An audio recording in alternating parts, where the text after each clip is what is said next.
Sejumlah foto memperlihatkan sekelompok orang berbaju serba putih dan membawa bendera putih besar dengan tulisan FPI berwarna hijau.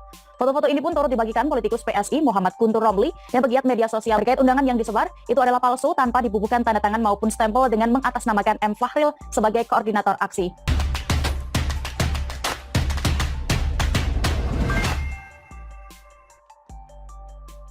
Kisah lucu masa yang ditipu dan dibayar Rp150.000 untuk aksi dukung Anies, ditulis oleh Syardi dari siwar.com. Jadi kemarin ada sejumlah orang turun ke jalan dan melakukan aksi dukungan untuk Anies untuk maju di Pilpres 2024. Mereka menamakan diri sebagai FPI Reborn. Mereka sempat membuat heboh publik karena aksi ini dilakukan seolah mendadak tanpa ada yang menduga. Mereka menggeruduk kantor Balai Kota DKI untuk memberikan dukungan kepada Anies. Tidak hanya itu, massa yang mengenakan pakaian serba putih juga turut membawa sejumlah poster bergambar Habib Rizik. Bahkan kabarnya ada tulisan HTI. Tapi FPI menepis dan membantah. Lalu belakangan beredar kabar massa FPI palsu tersebut merupakan massa bayaran. Arahnya sudah bisa ditebak, yaitu untuk menciptakan narasi bahwa Anies mau dijatuhkan citra politiknya. Tapi menurut saya percuma sih, jejak digital mengenai kedekatan Anies dan kelompok FPI sudah cukup banyak. Habib Rizik baru balik dari Arab Saudi. Anies segera mendatangi kediamannya untuk bertemu. Mau gimana pun publik sudah telanjur percaya kalau Anies memang dekat dan didukung FPI dan kelompok sejenisnya. Baru-baru ini ada pengakuan salah satu peserta aksi dalam sebuah video. Video tersebut dibagikan oleh seorang netizen yang menyinggung sosok bernama Edi yang disebut mengatur aksi FPI palsu itu. Hayo, siapa Bapak Edi yang mengatur aksi FPI palsu dan membayar Rp150.000 per orang? Cuitnya, atas nama Al-Fatir meminta maaf kepada Front Persaudaraan Islam. Malam ini saya mengatakan kronologis yang sesungguhnya, ujar pria itu. Awalnya dia dihubungi oleh seorang bernama Edi untuk hadir baca doa di Monas. Dia akhirnya mengajak jemaah dan santrinya ikut ke Monas. Setibanya di Monas, dia kaget saat melihat bendera FPI dibagi-bagikan dari mobil komando, sedangkan tidak ada tokoh besar FPI di lokasi. Dia mengaku merasa ditipu, dibohongi, atau diperalat oleh orang bernama Edi tersebut. Selesai acara tersebut, maka para jemaah selesai jam 11.30, maka kami pulang. Maka Bapak Edi mengasihkan uang tiap-tiap jemaah, tiap orang dikasih Rp150.000. Maka kami merasa dibohongi oleh orang itu, katanya. Ini sungguh menggelikan. Pertanyaannya adalah, apakah mereka datang karena Rp150.000? Rasanya sulit dipercaya kalau tidak ada imbalan, apalagi kalau melihat dari penuturannya. Sepertinya dia tidak terlalu kenal dengan orang bernama Edi. Seharusnya tidak gampang mau menerima ajakan seperti itu begitu saja. Terlalu gampang sekali, cuma ditelepon, disuruh kumpul dan bawa massa, lalu doa bersama tanpa tahu maksud dan tujuan. Langsung bergerak mengikuti arahan, padahal mungkin tidak kenal orang tersebut. Saya pikir ada bagian yang miss di sini. Bisa jadi karena uang kan? Mungkin inilah kekuatan dari Pek Goceng atau Rp150.000. Tak pikir panjang langsung gas menuju lokasi yang diminta. Jadi jangan heran demo atau aksi saat ini hampir 99%-nya tidak murni lagi. Entah karena dihasut secara politik atau karena dibuai dengan uang dan nasi bungkus. Kelompok seperti ini memang lucu sekali. Terlihat jelas mentalnya seperti apa. Model begini banyak sekali di negara ini, gampang disuruh, disetir dan diombang-ambingkan seperti sampan kecil dari kayu lapuk. Gampangan sekali, murahan pula. Banyak demo rusuh disusupi oleh kelompok yang memang dibayar untuk membuat kerusuhan. Hanya dengan sedikit uang, mereka mau disuruh apapun seperti keledai paling bego sedunia. Pertanyaan terakhir adalah, bagaimana dengan uang Rp150.000? Dia merasa tertipu, apakah uangnya dikembalikan atau tetap masuk kantong? Kalau merasa ditipu dan diperalat, harusnya uangnya dilempar balik kepada orang yang memberikan dong.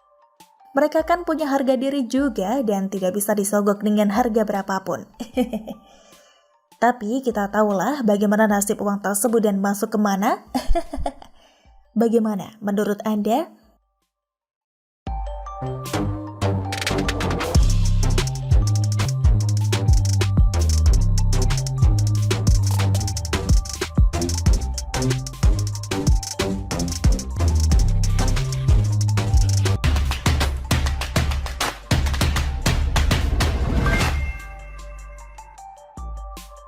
Saling remas tangan, AHY ngarep ada koalisi kuat dengan Anies di 2024. Ditulis oleh Papa Dimas dari siwar.com.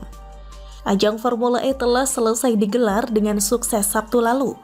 Kemudian banyak berita mengiringi setelahnya, terutama cerita bernuansa politik yang kental.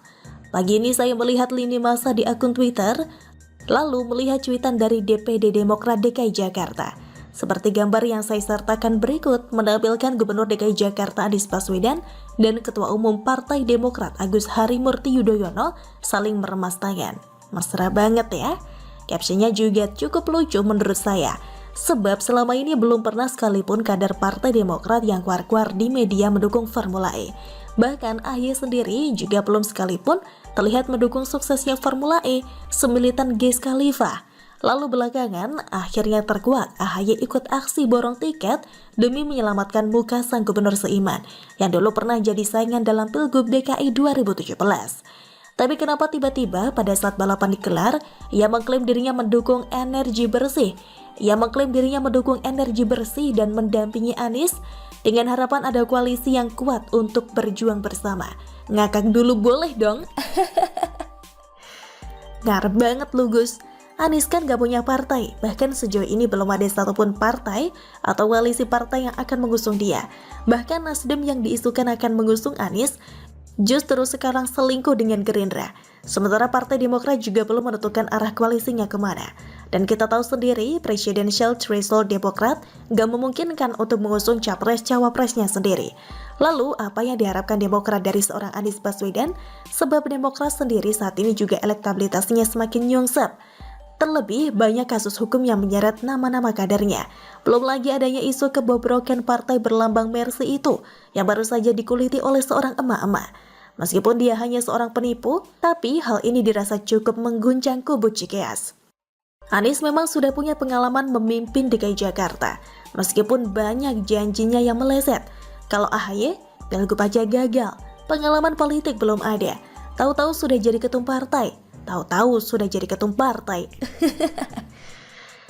Kalau cuma sekedar hadir dan nonton di sirkuit Formula E sambil borong tiket, saya rasa Zulkifli Hasan lebih layak. Sebab kabarnya pan borong tiket hingga 1 tribun. Kalau cuma sekedar mendukung energi bersih dan mempromosikan Formula E, Tugel Botak penghuni Ancol jauh lebih layak koalisi dengan Anies. Entah koalisi dalam hal apa. Kalau urusan saling remas tangan atau salaman atau lebih tepatnya salim, saya rasa Ahmad Saroni yang salim sambil nunduk layak diduetkan dengan Pak Jokowi. Setuju? Begitulah kura-kura. Bagaimana menurut Anda? Ditutup si melihat kedai UMKM yang kemarin sempat kita post update ya, sekarang pagi ini mereka sudah seperti apa?